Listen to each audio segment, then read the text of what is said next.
Bonjour et bienvenue, voici notre tour d'horizon économique, géopolitique, sanitaire et boursier. Nous sommes le mardi 19 octobre et pour comprendre comment tourne la planète finance, c'est sur la bourse au quotidien et nulle part ailleurs. Et l'épisode du jour s'intitulera Quand on s'ennuie à ce point, on finit par faire du Bitcoin.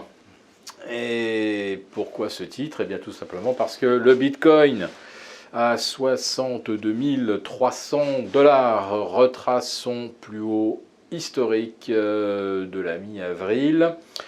Bitcoin dopé évidemment par la multiplication des potentialités de trading avec le lancement d'un ETF, autrement dit donc une réplique virtuelle du Bitcoin, de la même façon que les contrats sur l'or ont pu multiplier les onces d'or disponibles d'une échelle de 1 à 500.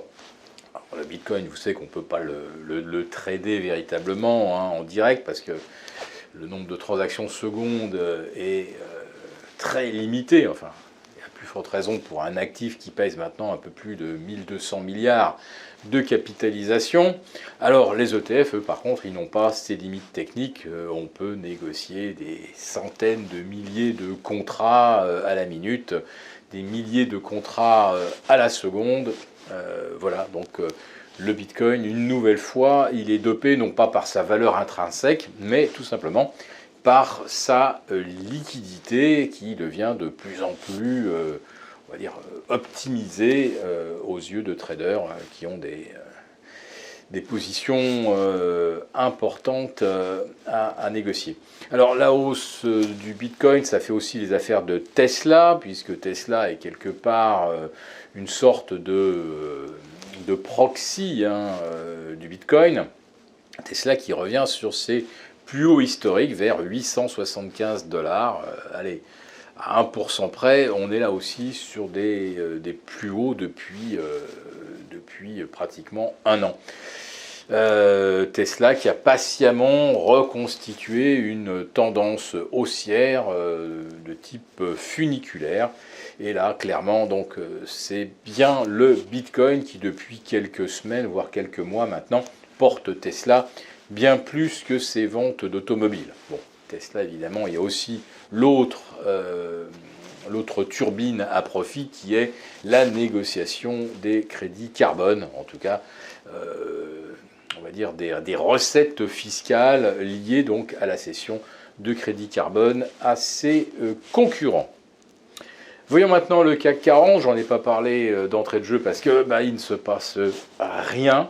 Nous avons un CAC 40 à 6666, ça doit vous rappeler quelque chose, c'était le précédent sommet historique du 16 juin dernier. Et depuis le mois de juin, il ne se passe vraiment pas grand-chose à Paris.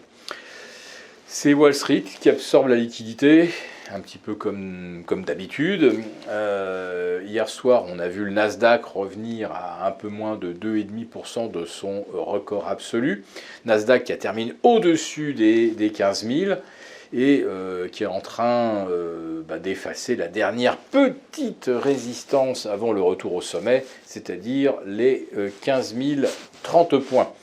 Pour le Nasdaq 100, c'est 15 300. Là aussi, on est en train de soulever cette résistance, la dernière avant le retour au sommet, ce qui nous ramènerait, je crois de mémoire, au 9 septembre dernier. Voilà.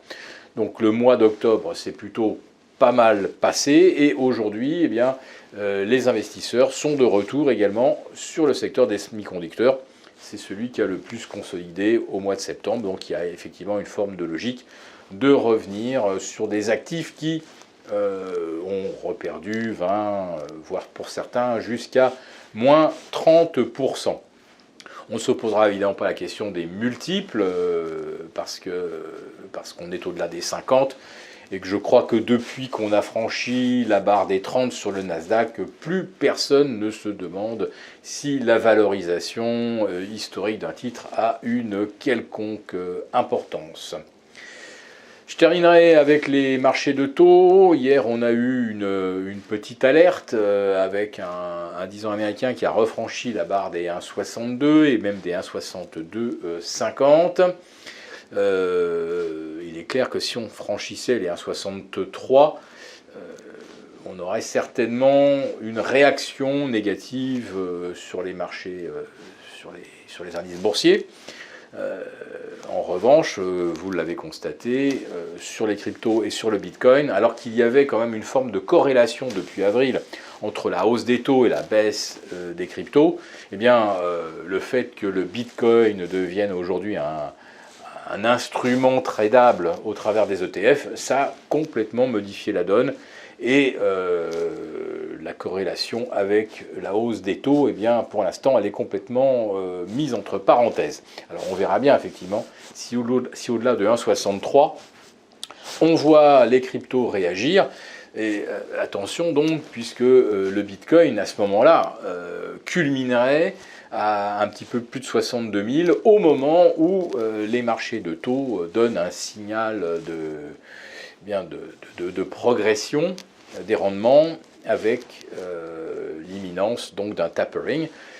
C'est pour dans 3 semaines, hein, c'est quand même tout près de nous, mais pour l'instant, les marchés semblent vouloir retourner au sommet, donc qu'il s'agisse du Dow Jones, du S&P, du Nasdaq, on est entre 1 et 2% des sommets. J'ai l'impression qu'on va refaire les sommets avant éventuellement d'entamer une correction.